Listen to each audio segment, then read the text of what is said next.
background. Drums. We really should. All right. I got to go split screen here. I usually have both my monitors, but I'm not home. Okay. Let's do it. Elevation Nation, I hope you are ready and have brought your energy, because I sure as hell know our guest this evening on the Elevation Nation podcast has brought theirs. So get ready. Tonight on the show, we have a dear, close friend, a fellow Terp with an incredible story, an incredible background, doing even more incredible things in the real world in their 20s. We have Nicky Agyevi-Armah. Welcome to the Elevation Nation podcast, my friend. That was such a warm welcome. Thank you so much. Nicky, it is amazing to be face-to-face again. Obviously, it's been a few years. We had class senior year together, as well as freshman year. And I was just like scrolling on LinkedIn. I'm like, oh my God. There has been so much elevation, if we want to put it that way, that has happened in your life since graduation. Yes. So it's amazing to get back together, have a conversation about what's been going on in your life, how you're making most of the real world. So pumped. Yeah. Thank you so much. I'm so pumped. Thank you both for having me. I'm so excited. We're so glad you're here, and we're glad we got to do this and share your story with Elevation Nation. So, Nicky, to start, can we please have your elevator pitch? Who are you? Give us your background. God. I'm the worst at elevator pitches. I'm the best at telling people what to include in theirs, but I'm the worst at giving That is a great... Because I mentor like a lot of like law school students, and I'm just like, oh, make sure you have your elevator pitch. It should include all these things. And then whenever someone asks me, I'm like, ugh. But my name is Nicky. Like you guys said, I'm originally from Maryland. I grew up in Frederick, Maryland, and went to the University of Maryland with you both and studied government and politics there. While there, I was super involved with a ton of different organizations and found that a lot of the value that I derived from my higher education experience didn't necessarily come from the classroom, but the skills that I acquired in things like images and orientation and things like that. So though I'd always known that I wanted to go to law school, I wanted to choose a law school that had similar attributes, and that was William and Mary. So while there, I was also engaged in a ton of different things externally.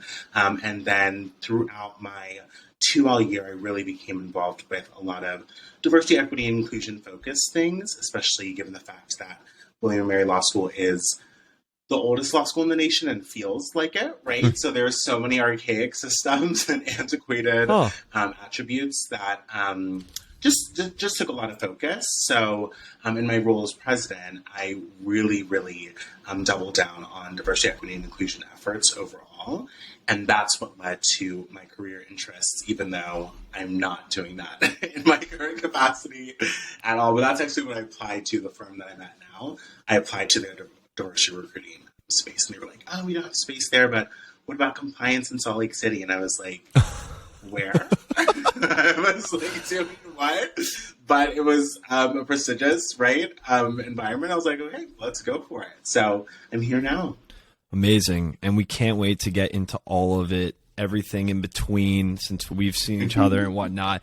But, Nicky, I want to break down how we're going to frame the conversation. So on the Elevation Nation podcast, we break down this concept that Sam and I have been obsessed with for the last 20 months, maybe 2 years at this point. And it's the idea of mental fortitude. And Sam and I believe mental fortitude is a key thing that young adults need to conquer the real world. And there's 3 buckets to mental fortitude that Sam and I have put together as a way for Elevation Nation to go about conquering the real world. And that's framed around 3 things: self-awareness, vision, and accountability. So we're going to be talking all about self-awareness, vision, and accountability throughout the conversation. Yeah. So let's start with self-awareness. First question. It's a difficult one. Hope you're ready for it. I'm ready. What one word best describes you? Oh my God. I would say gregarious. I'm just kind of loud and obnoxious and, but like in a good way, not like in a bad way. I think someone would have to confirm that for me. Okay, I will That's what confirm I right now, because anytime I was having one bad day, had to wake up early, give tours on campus, whatever it may be, Nicky was there with a loud Sam and a giant hug. And I will tell you, gregarious is a perfect word to describe you, because that's all I needed to start my day. And then I was awake. It was beautiful. I thought you were going to say like your morning cup of coffee. That would have worked too. Wake me up and be energetic. I love it. I guess that's more than one word. Sorry. Use that. That's a good one, though. I like that. I love it. So gregarious, again, I couldn't agree more with that one word. In coming up with that word, though, Nicky, is there a life event that kind of gave you that gregarious attitude that you kind of have been known for? That is such a great question.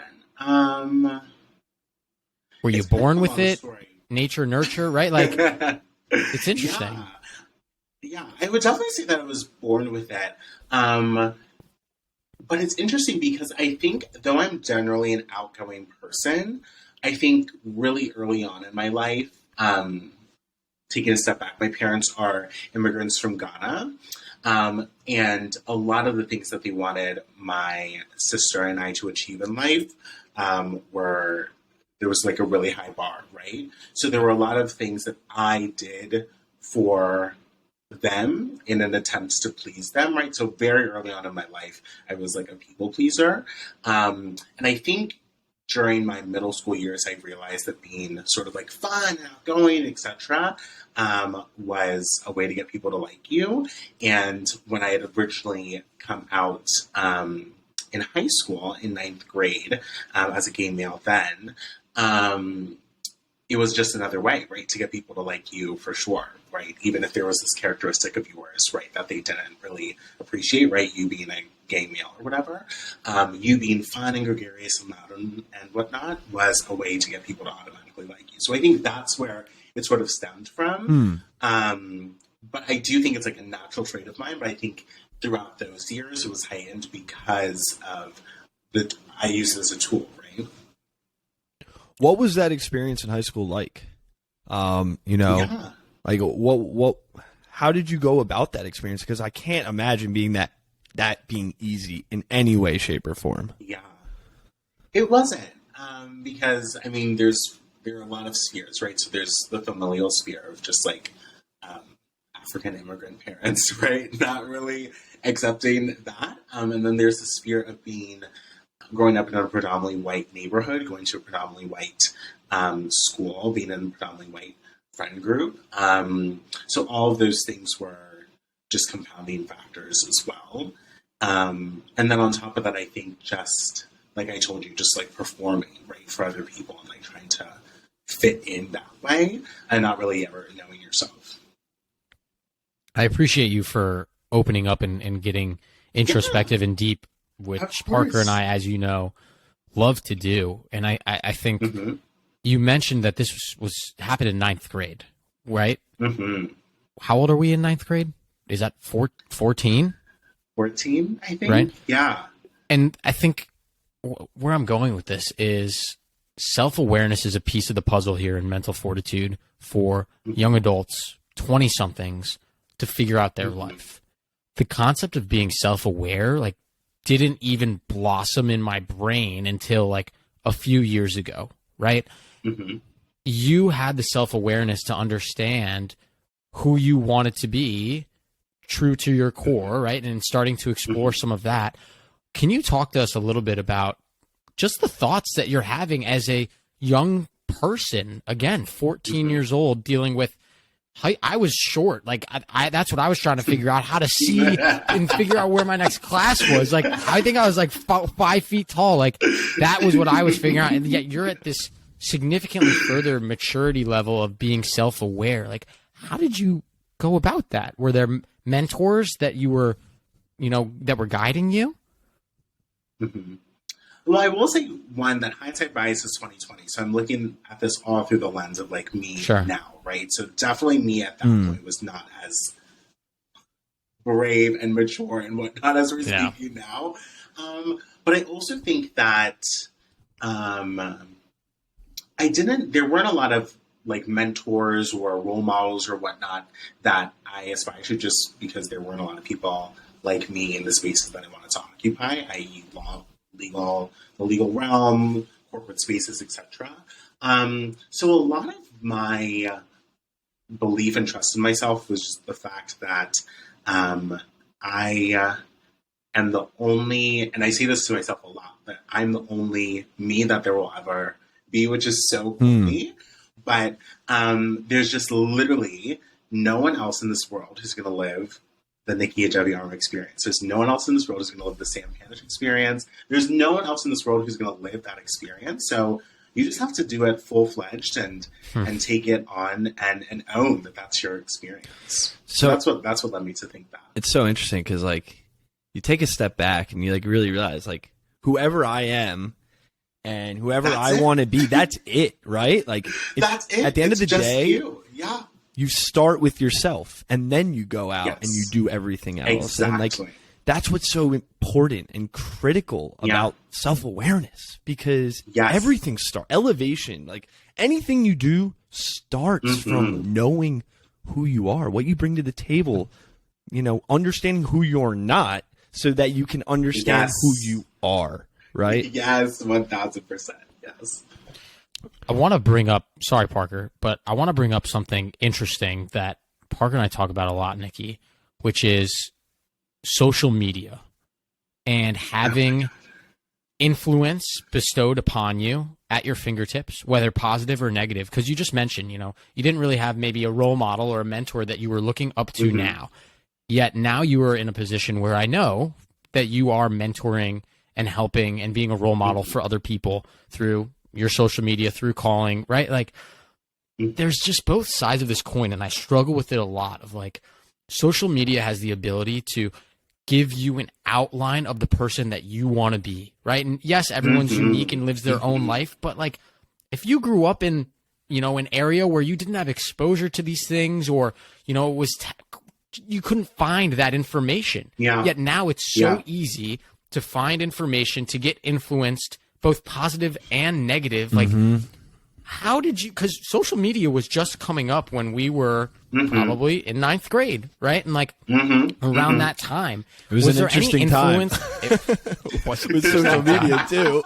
Don't look at my Facebook profile Vine? picture. I was obsessed with Vine. It was like Vine. What was the one that was like kind of like Reddit, where it was just like a thread of people, like they were anonymous talking about like, topic. Oh, I forget what it's called. They had that. I forgot. Oh my gosh.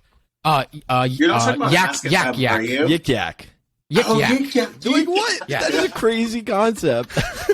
I can say anything without getting caught. It's just ridiculous. Yeah. Sorry to cut the question off, Sam. No, you're good. Yeah, no. So I mean, I was just curious your thoughts of like, there's now this influence that we had. I mean, it's definitely stronger now, but back when we were in high school, right? Like that was my first exposure to more diverse situations than the bubble of the north suburbs of Chicago that I grew up in, you know? Yeah. It's interesting that you say that, because now I think we can understand that what we see on social media is not always accurate, right? There are a lot of caricatures of people, and I love the way that you put it, of just like being able to see outlines of what you want to be, because that's essentially what we look at as it now. Look at as what we should look at as it now, in terms of seeing, okay, these are aspects, right, of my identity that I can see out there that I want to pull into myself. But in ninth grade, we were not doing that. If it was on social media, it was like the gospel, right? Like everything that was on there, we just took in. And I think that was really difficult for me, because so much of what was on social media at our age was incredibly whitewashed and heteronormative and very just like, this is the normal. So it was super exclusionary, right, for people who didn't really align with that experience. And especially so when so many of my peers were white, right? And so many of my friends were white, and so many of my friend groups were white. So I think just like knowing that they were living an experience that was deemed normal based on social media, and I was not, was like sort of a jarring thing. Were you, I guess, gregarious in high school, speaking about how you were your experience to others who may have not understood that at all? No, not at all. And in part, it was that acceptance, right? Just wanting to like go with the flow and whatnot. But there also wasn't a lot of language about it.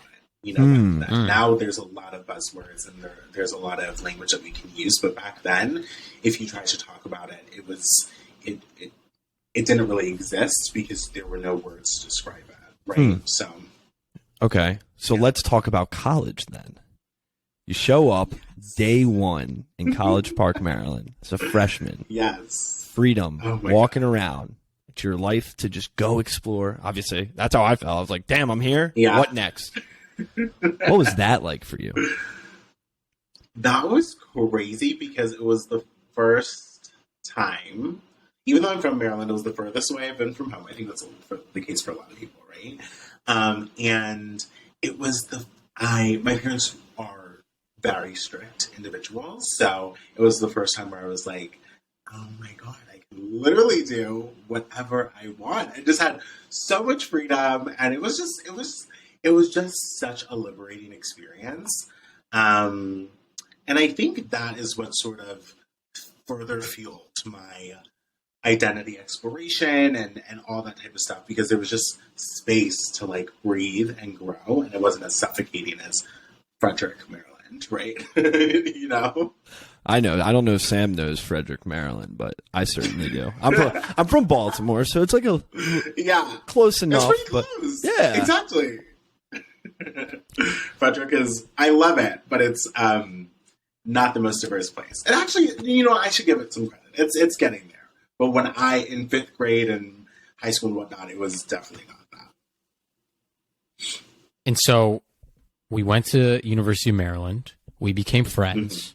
You learned about yourself. We all were growing, right? And and to be perfectly honest, I think this is a little bit where the concept behind Elevation Nation began to sprout a bit for Parker and myself, as our mothers like to joke, Nikki, that we are 65-year-old Jewish men, right? Like we've always damn right sat with each other, talked about life, the greater. I'll tell a quick anecdote that I think Elevation Nation knows a bit.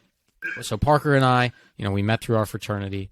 One night, everyone was going out to the bars. Parker pulls me into the fraternity house room and says, "Sit down.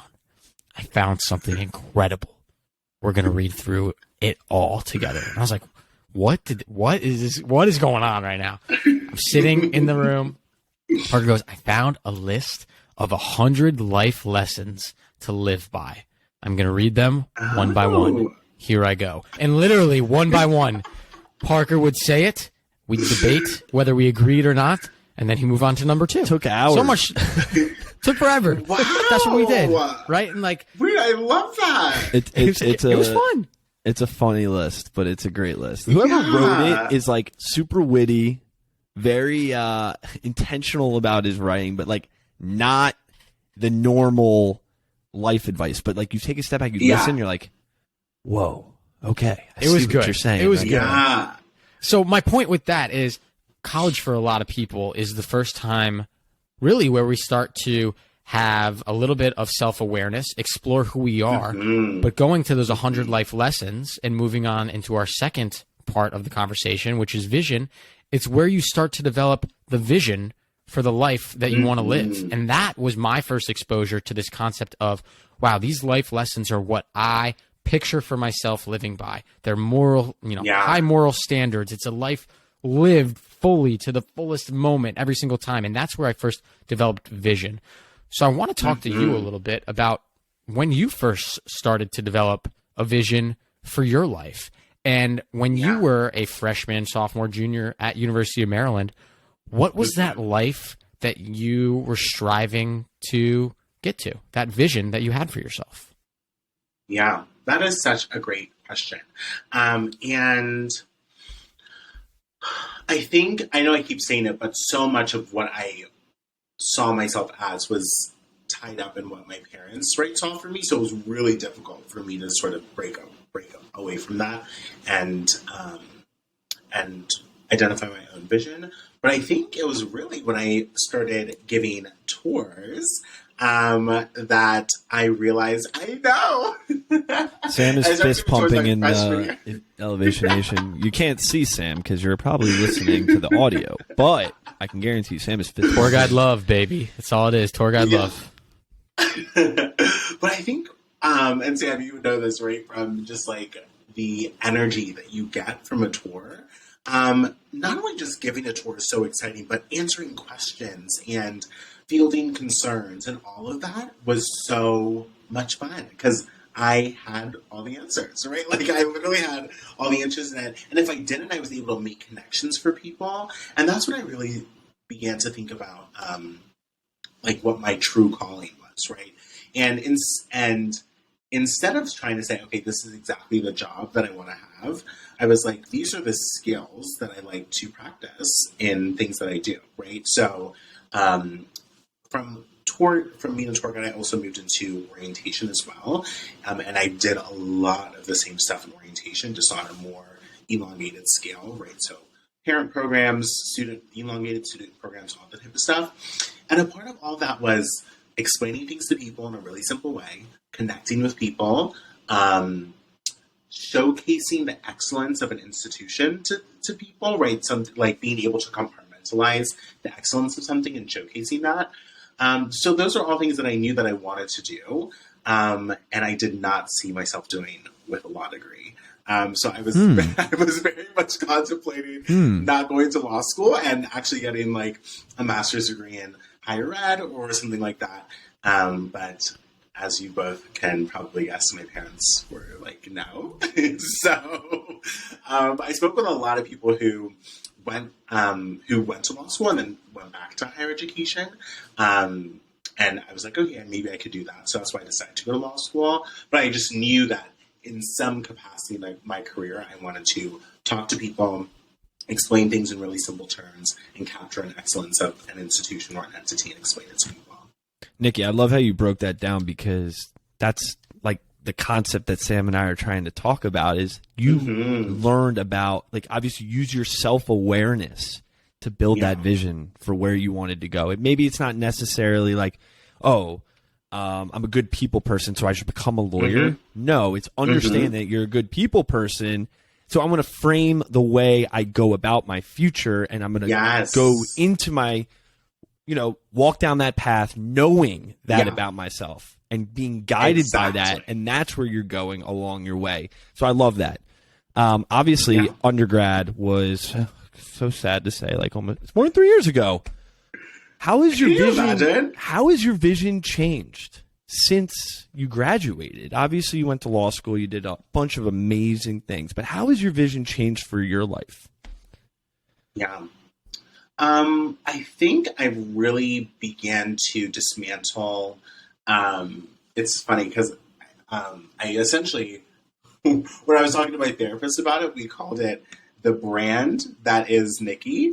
And what happens is that so many of us curate these versions of ourselves, and I call them little Nickies, right? That you put into places, right? Knowing exactly how they're supposed to perform, right? So just imagine yourself like creating all these little dolls, right? And knowing, okay, this is what this one has to do in this space. This is what this one has to do in this space. And then you realize that you just have so many versions of yourself out there that are performing in all these different spaces, and none of them are true and accurate to who you are as a person, right? So I think my vision of myself now is, okay, still knowing that I love talking to people, I love capturing the essence of an institution, like all those types of things, but removing the lens of performance for other individuals and performance for performance sake, and just looking inward and saying, I like talking to people not because it makes me look good when I know all the answers, but because when I'm doing it, I feel good, right? Or when I'm capturing the essence of an institution,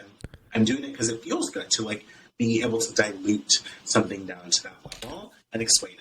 What are you doing to do that, to have that like introspection with yourself, to build that vision? Like, are you sitting there and you're literally asking that question to yourself? Like, are you going for walks? Are you listening to the Elevation Nation podcast? Are you talking to your therapist? Like, what are you doing on a given day that kind of like level sets you back to that mentality?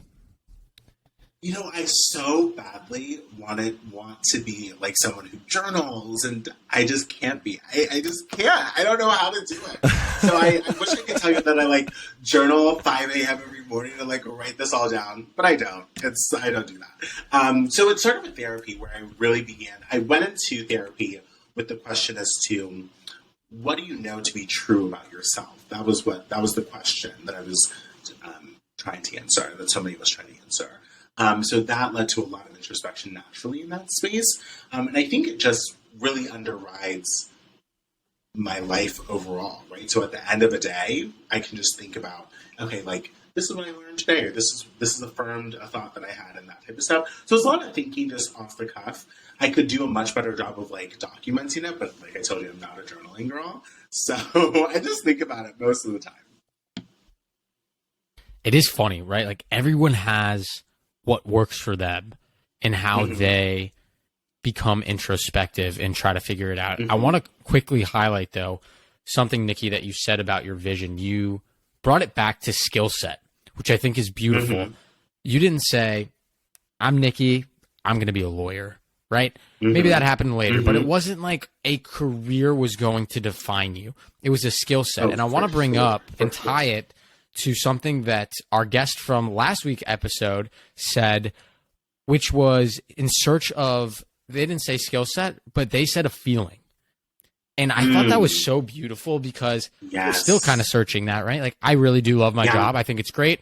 I think I'm good at it. I learn a lot. It's awesome. I can't say I went to school for it or I thought I'd ever be doing it, but here I am now. That's true. I guess you can do anything if you Robert H. baby. School of Business. Thank you, Parker. Thank you for the plug. Subtle plug. But anyways, right? You search for this feeling that your work brings you, this fulfillment, this joy, this passion, this curiosity, right? And like, that's what I hope and I wish that more and more people will get out of listening to Parker and myself and your story, Nicky, and the Elevation Nation podcast, because Nicky, you came from immigrant parents who have an expectation of what your life is going to turn out. And my parents are a very similar way. Parker's parents are a very similar way. And unfortunately, sometimes the success that they want us to have in their mind is not necessarily only tied to a feeling. It's tied to a profession. 1,000%. Right? And that's hard. And I hope that more people listening to this can hopefully be true to themselves and say, I am not going to be defined by the profession that I have next to my LinkedIn name, but I'm going to be defined by the feeling that my job brings me day in and day out. Well said, Sam. Well said. Well said, Sam. Thank you. Go, Thank Sam. It's so crazy because, like, as we're talking about this, in my head, I'm like, wow, like, yeah, like all the things that we strive for, like, yeah, you strive for a degree, you strive for, you know, making money, a house, family, this and that. That's all, amazing stuff. But, like, a lot of the stuff we strive for is, like, you can't see it, you can't touch it, you can't feel it, you can't buy it. It starts with you. You can feel it. That's the whole point, Parker. Oh, no, I was talking like physical feel, like grabbing it out of thin air, like holding it in my hand, like, okay, it's here. And I'm going to touch it with my other hand, too. No, but it's wild. And, like, I feel like a lot of times as young adults, you know, to your point, Sam, our direction and our vision for our life is so focused on the tangibles. When in reality, I think, personally, it should be focused on the intangibles. Agreed. I agree 1,000%. You guys are bringing up such great points. And I actually talked about this with a friend, and we talked about how it's essentially, I call it like finding the fire. And you know when you're like in something and you're just like whenever I was given a tour, I would get like warm inside. You know what I mean? I would be like, yeah, like this is great. Like you're just like excited and you're like doing something that you know how to do, and you get this really warm feeling. I'm like, to find out who you are as a person, do as many of those things that give you that warmth, And then eventually you'll find the fire, right? That's like who you are as a person. You just get closer and closer, right? So that's what I think you said it perfectly, Sam, where it's like, we just need to do more of those things that give us that feeling. And then that will then lead us to who we are as people overall. And don't give a damn about what society thinks about 1,000%. that.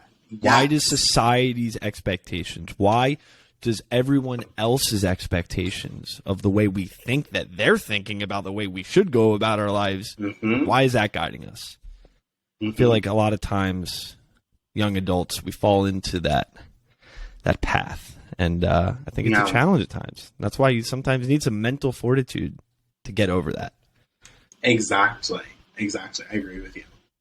So, Nicky, I want to now bring us into our third section of mental fortitude, which is accountability. And we all kind of just talked and agreed that you were in search of this feeling, right?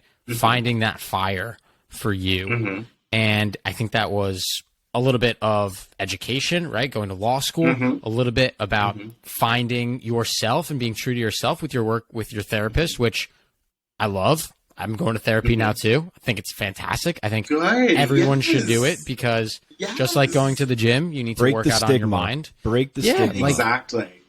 So yes, I'm with you on that. And I think the hard part for a lot of people is executing, right? And being accountable and taking that leap of faith. Can you talk to us a little bit about that process of, you were working on finding who you were and who you wanted to be and how to be true to yourself, but how were you able to hold yourself accountable to not just know that in the back of your mind and leave it there as this little nagging voice in your head that's always annoying you? And how are you able to actually turn that into action and act upon it? Yeah. I'm so glad you asked this question because I think that this is the problem with so many members of our generation is that we try to hold ourselves accountable to ideas and frameworks and whatnot that are not truly who we are, right? So, for example, I think so many of us are like, okay, you know what? I want to be this type of person because X, Y, Z, whatnot. When they're really holding themselves to a standard that doesn't apply to who they want to actually be in the future. So that voice that's telling you like, oh my God, this isn't working. Like you should listen to that because you're not holding yourself accountable to like a true version of yourself. So I think the first part is identifying and being honest with who you are as a person and saying, okay, so this is the type of person that I want to be for X reasons, not because I want to perform for somebody or not because it's going to give me a lot of money or whatnot, but because it's closer to me finding my fire, right? Then you find it easier to hold yourself accountable because you're just being honest with yourself. And that's the way that I've gone about it, where I'm saying, okay, I know those three things about me, right? Love talking to people, diluting ideas, capturing the essence of an institution. So I need to make sure that the things that I do are in line with furthering those purposes, not because I want to, because I know that those things are going to bring me money or notoriety or whatnot, but because I know those things to be true about myself. So then it's easier to hold myself accountable because it's for me. It's not for anybody else. That was kind of convoluted, but I hope it made sense. No, it did. I think it totally did. I think to add to that, I have another question. Nicky, you have a lot going on in your life, right? You are killing it outside of work, inside of work, doing all these things. How are you holding yourself accountable to just take time for yourself because you're so busy all the time, too? I know. It's so hard. And to be honest, I'm not doing a great job of it right now. I taking doing this podcast at work.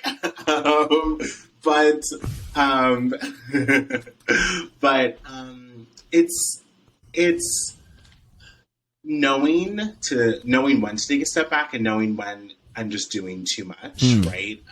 There are some organizations that I'm helping co-found and things that I'm doing outside of work generally. And like I told you all at the top of the call, like mentoring students and stuff too. So it's a lot just generally. And I'm trying to be cognizant of just how I feel and just feeling like being honest with myself as to my capacity. And I also have to acknowledge that I am an extrovert, so I do really like obtain energy, right, from doing these things. But it's Totally. also draining, right? Just doing calls super late, and because I'm on Salt Lake City time, it's like everyone has it just timing and whatnot for my meetings doesn't work either. So it's definitely a lot to balance, but it's just checking in with myself and being honest about how I feel in my capacity. Nicky, I want to ask you a question about you being a role model for the LBGTQ plus community, if that's all right. You're so sweet. Yeah, of course. I think there are some members of Elevation Nation who listen to Parker and myself, and yeah, we give, advice about being self-aware and figuring out where your passions lie and what you want to do and finding that fire like you just mentioned. And I think we haven't done a good enough job of helping people figure out who they are at their core, not just what they care about or where their passions lie, but ensuring that they're aligned to who they actually want to be, not who they think they want to be. So the question I want to ask you is, speaking to, members of Elevation Nation that maybe aren't as far along in their journey as you are, how would you guide them or advise them to hold themselves accountable to staying true to, some of the internal struggles that they're having in their heads, or the external struggles that they're having at a corporation or at school or with their families? If you don't mind opening up a bit about that, just because I think we would be remiss in doing Elevation Nation a disservice if we didn't allow you the opportunity to really tell your full story about that journey, so that you could hopefully shed a light and be a guiding light for a lot of people who are struggling with some issues themselves. Yeah, I appreciate that. That's a great question. I think the first thing that I would always recommend is that there needs to be recognition of the external factors that impact how people feel internally, right? So the lack of services that sometimes don't exist for LGBTQ plus individuals, either be in the workspace, the workplace, social services, etc., those types of things. So for one to feel good internally, right, those things need to be readily available for them to engage with, to feel empowered, to align themselves with that identity, right? So the lack of those resources, especially for people who are trans-identifying, Black trans-identifying, it's really difficult to access those resources, be it the communities they're in, the profession that they chose, whatnot. So that's the first thing, that just knowing that it's not your fault, right? That you're not aligned with who you are as a person, because there are external factors that impact that as well. Nicky, before you go to the next, when you talk about resources, what do you mean by that? Sure. So I think, for example, when I'm thinking like corporate resources, right? So like in the workplace, my firm has been really inclusive as it pertains to pronouns and highlighting LGBTQ plus voices and identifying resources for trans individuals within the workplace and that type of stuff. And all of those types of resources, even if not readily tapped into by members of the LGBTQ plus community, make one feel as though, right, okay, I can be comfortable with who I am as a person because in this space, right, I'm supported in this way. So that's what I mean by resources. And then obviously that's like within a corporate space, but if you talk about politically, right, so in cities or governmental institutions, that type of stuff, knowing that there are resources and whatnot for LGBTQ folks to access is a huge thing. So for example, being able to have a very quick name change process or a gender change process, or resources for LGBTQ plus youth, right, who are experiencing homelessness. All of those things, the lack thereof, make one feel as though they shouldn't align themselves with who they are. Does that make sense? 100%. Perfect. So I cut you off. I knew you were going on to your next point. I hope you remember it. No, you're totally fine. The next one is basically what we've been saying this whole time, where it's you just have to know who you are and really trust yourself in getting comfortable with that. there are so many versions of ourselves, like I mentioned, that we create for other people and perform for other people. And just saying, okay, who am I? And then and it's going to be a long process, but chipping away at that and then saying, oh, yes, I know this to be true about myself. Oh, yes, I know this to be true about myself. After a while, you have this sort of amalgamation of all the things that you know are true about you. And then that's where you can begin to say, okay, this is the type of person I am. Let me protect this because this is the core of who I am. And then you make decisions that align with that, I think. It's, I think, so important that Elevation Nation hears that and understands that. And I appreciate you opening up and sharing some of that guidance because, to be perfectly honest, Parker and I don't have that knowledge, right? And aren't as knowledgeable about that. So I want to thank you for being so transparent about your journey as well as the resources that other people can take. I think this probably goes without saying, but we can cut this out if it's not true. But I assume that you would be happy to talk to and guide and mentor and be reached out to by 1000%. Anybody who would like to talk. And we'll include your LinkedIn in the podcast show notes. Okay, wonderful. That's awesome. Nicky, I got another question. I got a few more questions. That's such a good question. Who do you look up to? So I'll start with just like an idea of things that I look up to overall and the people that emulate those things. So I like people who are game changers, who disrupt the status quo, who don't align themselves with normality, right? Or just find being eccentric and cool and contemporary and because all those things to me indicate someone who's really close to their fire, right? Who's really in tune with who they are. So one of such people is Beyonce, who I love so much because she's just a really forward thinker. And a lot of people disagree because they say that her choreography for her concerts and whatnot is they're recycled a lot. But I would disagree because I think she does new and fun things based on contemporary music and everything like that. So she's amazing. Another person I look up to, her name is Ashley Marie Preston, and she's a trans activist, a Black trans activist.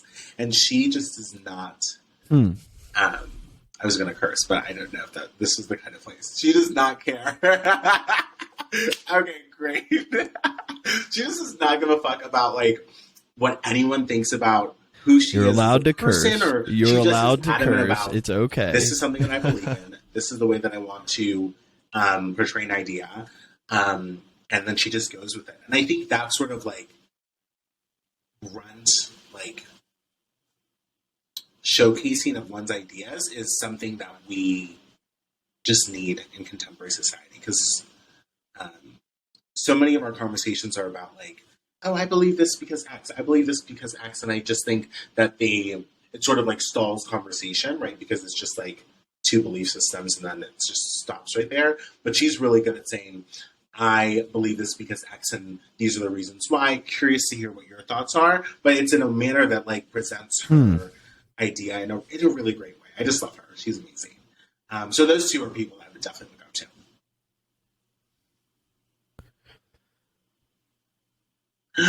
I do know Beyonce, actually. We got dinner yesterday.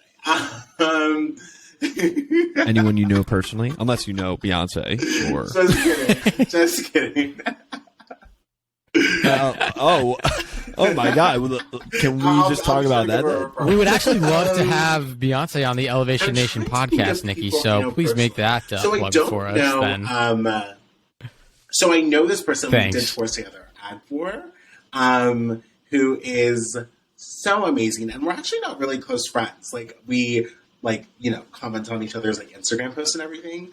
But they are just, I commented on one of their Instagram stories and I was just watching you live your life is so liberating. They just do whatever the fuck they want to do and they don't care. And it's just interesting because I see them in these super rural places in these super eccentric outfits and just doing the most random things. And I'm that is the energy that I love. I love that. So they're amazing. I really love them.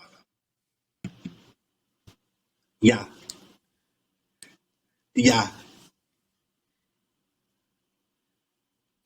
Okay, one more on this, like, tangent of a question. What about, who do you look up to who's You mean not like from a book or like a real a person? movie or A something? fictional character or a fictional person in the world. That is a great question. I don't know if I have a good answer. Could be anything fictional. So my first response is Olivia Pope from Scandal because I love her. And she actually encapsulates some of the things that I talked about, right? She's able to dilute a myriad of information into something really, really quick, very easily. She is able to express ideas from an entity or an institution or whatnot in a way that just like is excellently done. But she's also not the best person generally. So I don't know if that's something I would say that I want to look up to. What'd you say? I'll pick and choose parts of her. Exactly. So those two things. You can and pick she parts. dresses impeccably. So those are the three reasons why I would Pick and choose parts of the why I fictional would look up person. to That's fine. The fictional character that is Olivia Pope. I know, but so I'm going to think about it actually because now I have to think about it and find one. It's not an easy question. Not an easy question. Yeah. I mean, you could like say Dory from Finding Nemo, and it would just be like, "Oh my god, okay, why?" Now we got to have the logical reasoning why I look up to Dory from Finding Nemo. Yeah, I love it. oh, So, God. Nikki, we have a new section of the Elevation Nation podcast that is our ready. rapid fire section. So we got 3 questions for you. We're going to go quick answers. Are you ready? Okay. All right, let's do it. Question 1. What is a song that Elevation Nation needs to listen to right I would say now? Pressure by After they Ari finish the Le- episode. I think it's Ari Lennox, right? Yeah, I think so. I look that up. Everybody look that up. I think it's by her. Pause. We're looking it up. It is... Okay, so the song, I forget like the lyrics, And but essentially and it's why just and the why. idea that if you really want me, you need to apply some pressure, right? So you can't just like say things that you think are going to make me like fall, right? Like you can't just say that type of stuff. You have to be super intentional about it. And I feel like it just actualizes everything that I feel about my life generally, where it's like you need to just take action, move forward. Like you can't just talk about it, just do it. Is that so deep for this like hip hop song? Great. Yeah. No, I love it. That's great. I was listening to a Jack Harlow song the other day, and I was jamming, and then I started listening to the lyrics, and I was like, they mean something. Yo. Exactly. damn. Like, wow. Okay. Like, sometimes they're just songs like that. They can bop, but they can also be deep. I think that's perfect. I There you listened to go. a Pearl Jam song the other day. I'm like, holy crap, that guitar is amazing. I wasn't even listening to the vocals at all. Just happens. That's All a right, good next song. question. Next question. Here we go. You ready? Oh my god. Okay. What book So is I'm top of mind reading for you right because I'm not now really reading. that They're people sitting need on to my go and nightstand. open 3 books or right buy? now. Becoming by Michelle Obama, which I'm like halfway done, but I started like literally a year ago. She's amazing. Classic. Love it. What's the other one? The Bluest Eye by Toni Morrison, which I'm reading as well. And that is about essentially this little black girl who wishes so badly that she had blue eyes because that was a marker of beauty, right? And still is, right? So just about like the trials and tribulations she goes through in that sense. And there's so much more to the story, but that's like the essence of it. And then there's this really interesting one that I haven't opened yet, but it's on my nightstand. I use my nightstand as like, hey Nikki, like read these books. I think it's called The Belly of the Beast. I'm like gonna look it up to make sure. And it is essentially just a book. Yes, The Belly of the Beast. And it's a book about racism generally, but how it's tied in with fat phobia, obesity, like just like that whole realm. And it's really intellectual. The writer's really great. But I know it's going to be a deep read because there are lots big words and lots of ideas. So that's gonna be a big one. A bunch of books. See, but I'm sure you're actually. I love that I have Open the Belly of the Beast. a bunch of Side, books. Like, I'm the same way. I'm reading like 7 books right now. You know, you pick it up. They're just there. They're just there. I'm not really doing anything with them. You're like, okay, let's go. Yeah. Yeah. You just pick it up. You're interested? Exactly. Okay. I'll just read it. You know. Right. But exactly. You know, you're feeling one thing one day, next thing you're like, I'll just read the Wall Street Journal, or I'll just read. I'm ready. There's one more rapid fire. So I'm so. Who is the person you always call when you need something? When I need something, which is so sweet. I have just picked up so many great friends from my law school experience, from my undergraduate experience. I feel like if I name someone's name, I'm going to get calls from the people that I didn't name. And they'll be like, wait, what about me? So I will say that those people know who they are because I call them. That's fair. You can just say general friends. I'm really thankful to have so many people. Fair enough. And friends and colleagues who are just a phone call away. Which is amazing. Thank you.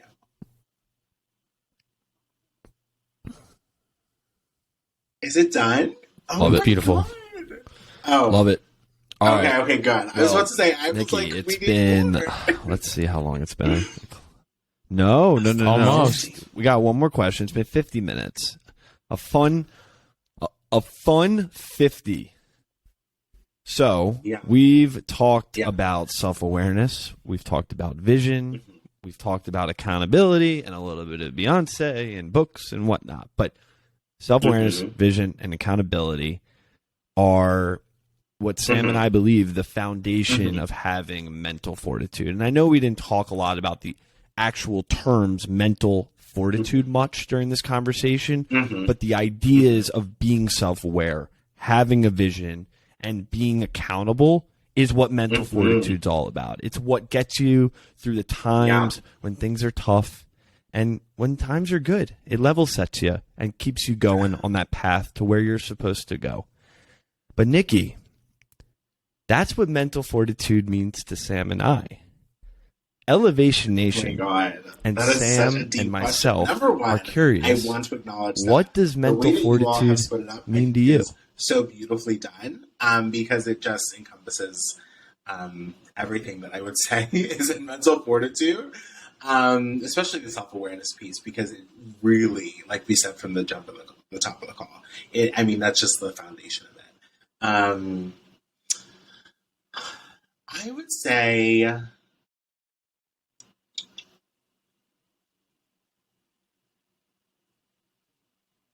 okay, this is interesting. I would say mental fortitude is understanding that your future self is probably wrong, be it good or bad, and having the fortitude to do something anyway, not knowing the result. That's what I would encompass as mental fortitude, if that makes sense, right? So I think I say that anxiety for me is thinking about the future and all the options that come with it, and saying, okay, what if this happens? What if this happens? What if this happens? And mental fortitude is saying, regardless of what option, right, moving forward. Even if some of those are good options, right? Even if it's like, oh, this is great, like whatever, that might not happen. And then going forward with it anyway. So I think that's what mental fortitude is for me.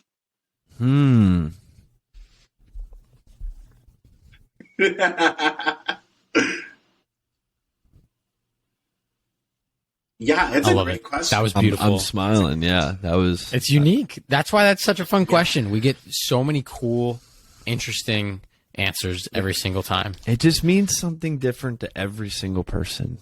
It's so interesting. It's special. It's awesome. Well, Nikki, I want to thank you on behalf of myself and Parker and Elevation Nation for taking the time, but more importantly for being so transparent, open, and willing to talk about who you are, all the amazing things you accomplished, and your incredible story. And I know it goes without saying, but you've inspired Parker and myself. But more importantly, I think you've inspired a lot of people at Elevation Nation to be true to who they really are.